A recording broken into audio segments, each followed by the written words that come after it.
My name is Adrian Cole. 3 months ago, I stood alone in my apartment while my wife packed her last suitcase. She didn't cry. I did. Later, quietly, she said she needed freedom.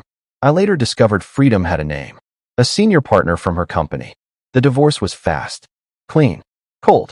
The day after it finalized, someone knocked on my door. She introduced herself calmly. My name is Elena Ward, she said, and my husband left me for your wife. I didn't know what to say. She stepped inside without waiting for an invitation. He lied to both of us, she continued. But we can fix that. Then she placed a document on my kitchen table. A marriage license. Already signed. All I need is your name, she said. We get married tomorrow.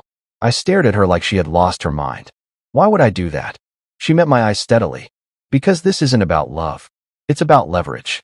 And for some reason, I didn't close the door. The wedding lasted 7 minutes. No family. No vows. No rings. Elena wore a dark blue coat. I wore the same suit from my divorce hearing. We signed. We left.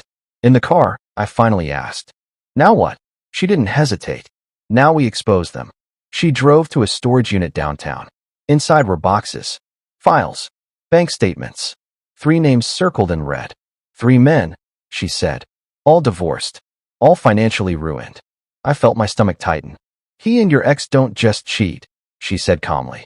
They build trust, then build debt in your name. Fake investments. Shell companies. Loans I never approved. And then she showed me something worse. A voice recording. My ex-wife's voice. Once Adrian remarries, we move the final assets. He won't question it. He never does. The room felt smaller. She was never in love with you, Elena said gently. I couldn't even argue.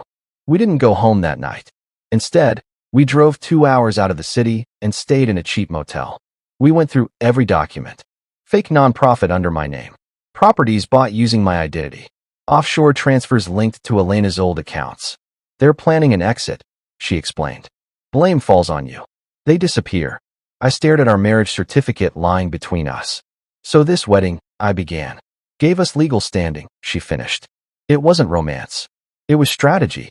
We didn't report anything immediately. Elena had one rule. Wait until they try to clean up. And they did. A week later, a lawyer called me about account discrepancies. Then my ex emailed me. Friendly. Casual. Want to grab coffee? I didn't reply.